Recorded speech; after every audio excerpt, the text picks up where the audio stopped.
আসসালামু আলাইকুম। সবাইকে স্বাগত জানাচ্ছি আমার দেশ মিড ডে নিউজে। সঙ্গে আছি আমি মাহবুবুর রহমান ইমন। শুরুতেই শিরোনাম। বিশ্বের ইন্টারনেট ব্যবস্থা অকেজো করে দিতে পারে ইরান। মানবতা বিরোধী অপরাধ মামলায় আসামি হচ্ছেন মামুন মাসুদ। দেশে হামের প্রাদুর্ভাব, মার্চে 21 শিশুর মৃত্যু। খাবারের অভাবেই মারা গেছেন সুনামগঞ্জের 10 জন, লাশ ফেলে দেওয়া হয় ভূমধ্যসাগরে। 7 মন্ত্রণালয়ে ঝটিকা সফরে প্রধানমন্ত্রী। ইরান যুদ্ধের মধ্যে যুক্তরাষ্ট্র সফরে সেনাপ্রধান। ঈদের ছুটি শেষে সংসদের অধিবেশন বসছে আজ। শুনছিলেন সংবাদ শিরোনাম, এবার বিস্তারিত। লোহিত সাগরের নিচ দিয়ে যাওয়া ইন্টারনেট তার কেটে দেওয়ার হুমকি দিচ্ছে ইরান বলে খবর বেরিয়েছে। উপসাগরীয় দেশগুলো মার্কিন সেনা মোতায়েন বহাল রাখলে এই পদক্ষেপ নেওয়া হতে পারে বলে জানা গেছে। তবে ইরানের কোনো সরকারি কর্মকর্তা বা বড় গোয়েন্দা সংস্থা এখনও এটি সরাসরি নিশ্চিত করেনি। লেবানিজ অস্ট্রেলিয়ান উদ্যোক্তা মারিও নাওফাল এক্সে লিখেছেন, ইরান এমন হুমকি দিচ্ছে উপসাগরীয় দেশগুলো মার্কিন সেনা রাখলে সমুদ্রের তার কেটে দেবে। এই তারগুলো বৈশ্বিক ট্রাফিকের 17% বহন করে, যার মধ্যে আমাজন, মাইক্রোসফট ও গুগল সমর্থিত সংযুক্ত আরব আমিরাত ও সৌদি আরবের কৃত্রিম বুদ্ধিমত্তা কেন্দ্রগুলোর সংযোগও রয়েছে। তার কেটে গেলে ঘন্টা নয়, মাসের পর মাস বিভ্রাট চলবে। মেটার একটি ঠিকাদারি প্রতিষ্ঠান ইতোমধ্যে পারস্য উপসাগর থেকে সরে গেছে বলেও তিনি জানিয়েছেন। লোহিত সাগরের নিচে ঘন জালের মতো বিছানো ফাইবার অপটিক তারগুলো আঞ্চলিক ইন্টারনেট ট্রাফিকের প্রায় 30% বহন করে এবং এশিয়া, ইউরোপ ও মধ্যপ্রাচ্যকে সংযুক্ত করে। আর্থিক লেনদেন, ক্লাউড সেবা, ভিডিও কল, ইমেল এবং কৃত্রিম বুদ্ধিমত্তার কার্যক্রম সবকিছুই এই তারের উপর নির্ভরশীল। মানবতা বিরোধী অপরাধের মামলায় আসামি হচ্ছেন ডিজিএফআই এর সাবেক মহাপরিচালক লেফটেন্যান্ট জেনারেল অবসরপ্রাপ্ত শেখ মামুন খালেদ ও সেনাবাহিনীর 9ম ডিভিশনের সাবেক জিওসি লেফটেন্যান্ট জেনারেল অবসরপ্রাপ্ত মাসুদউদ্দিন চৌধুরী। রোববার তাদের গ্রেপ্তার দেখাতে আন্তর্জাতিক অপরাধ ট্রাইব্যুনাল 2-এ আবেদন করেছে প্রসিকিউশন। এ নিয়ে দুপুরে শুনানি হওয়ার কথা রয়েছে। প্রসিকিউটর গাজী MH তামিম জানান, আওয়ামী লীগের শাসনামলে গুমের অভিযোগে মামুন খালেদকে ও জুলাই গণহত্যার অভিযোগে মাসুদউদ্দিন চৌধুরীকে গ্রেপ্তার দেখানোর আবেদন করা হয়েছে। ট্রাইব্যুনাল 2-এ আবেদন দাখিল করেছে প্রসিকিউশন। এর আগে জুলাই গণঅভ্যুত্থানে মিরপুর থানাধীন দেলোয়ার হত্যা মামলায় মামুন খালেদকে 5 দিনের রিমান্ড দেয় ঢাকার চিফ মেট্রোপলিটন ম্যাজিস্ট্রেট আদালত। এছাড়া আরেকটি মামলায় মাসুদউদ্দিন চৌধুরীকেও রিমান্ড দেওয়া হয়। 1/11-র অন্যতম প্রধান কুশীলব হিসেবে পরিচিত লেফটেন্যান্ট জেনারেল অবসরপ্রাপ্ত মাসুদউদ্দিন চৌধুরীকে গত সোমবার রাতে তার ঢাকার বাসা থেকে গ্রেপ্তার করে ডিবি। পরে পল্টন থানার মানব পাচার সংক্রান্ত একটি মামলায় গত মঙ্গলবার আদালতের মাধ্যমে তাকে 5 দিনের রিমান্ডে নেয় ডিবি। প্রতিরক্ষা গোয়েন্দা মহাপরিদপ্তরের ডিজিএফআই সাবেক মহাপরিচালক লেফটেন্যান্ট জেনারেল অবসরপ্রাপ্ত শেখ মামুন খালেদকে গত বুধবার গ্রেপ্তার করে ডিবি। মিরপুর থানার জুলাই গণঅভ্যুত্থানকালে একটি হত্যা মামলায় পরদিন বৃহস্পতিবার তার 5 দিনের রিমান্ড মঞ্জুর করে আদালত।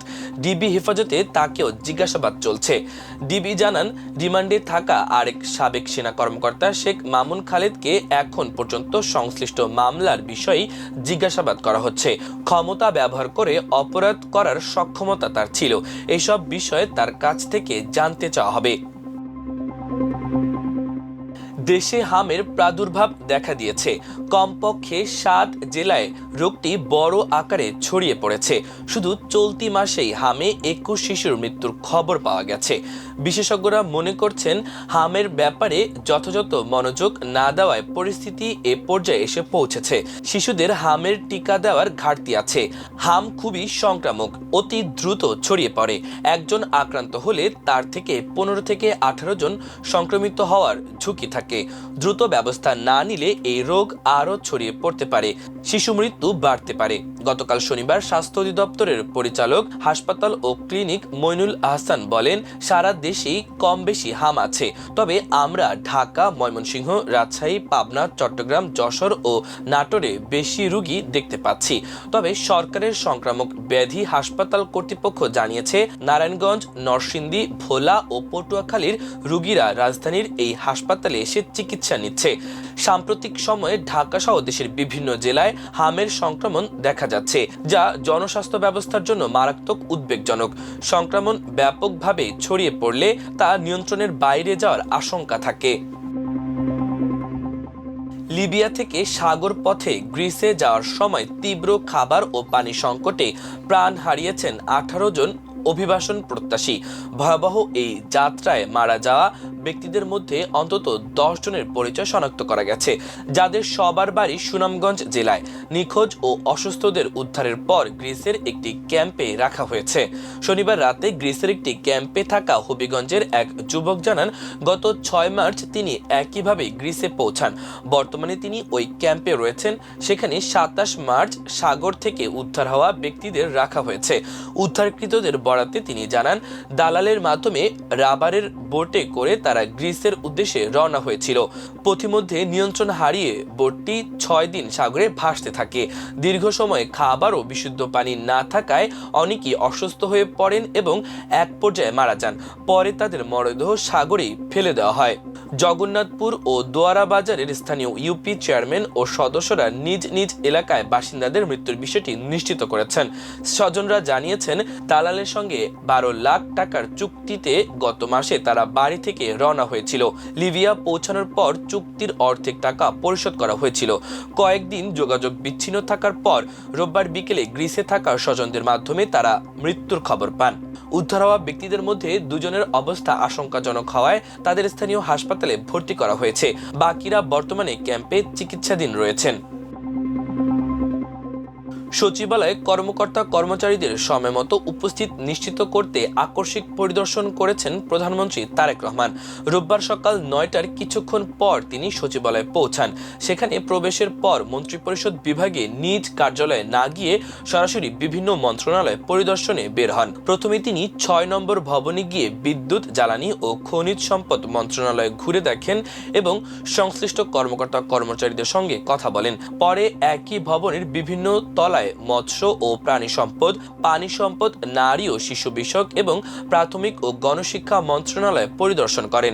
এরপর তিনি 5 নম্বর ভবনের গৃহায়ন ও গণপূর্ত মন্ত্রণালয় এবং 3 নম্বর ভবনের বাণিজ্য ও স্বাস্থ্য ও পরিবার কল্যাণ মন্ত্রণালয় ঘুরে দেখেন। সব মিলিয়ে সচিবালয়ে অন্তত 8টি মন্ত্রণালয় আকস্মিকভাবে পরিদর্শন শেষে তিনি মন্ত্রিপরিষদ বিভাগে ফিরে যান। সেনাবাহিনী প্রধান জেনারেল ওয়াকারুজ্জামান সরকারি সফরে যুক্তরাষ্ট্র গেছেন। যুক্তরাষ্ট্রের উদ্দেশ্যে শনিবার সকালে তিনি ঢাকা ত্যাগ করেন বলে আন্তঃবাহিনী জনসংযোগ পরিদপ্তরের ISPR এর এক সংবাদ বিজ্ঞপ্তিতে জানানো হয়।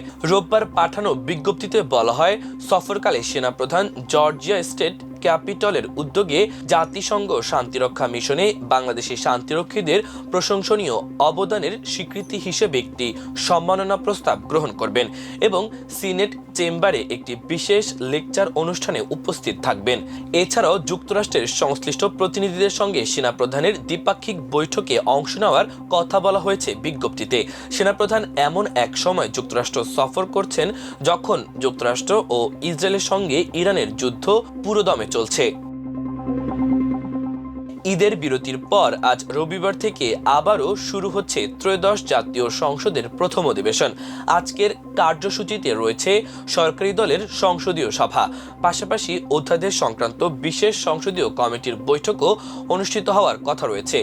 এর আগে গত 12 মার্চ অধিবেশন শুরু হলেও ঈদ উল ফিতর সহ অন্যান্য ছুটির কারণে 15 মার্চ তা মুলতবি করা হয়েছিল।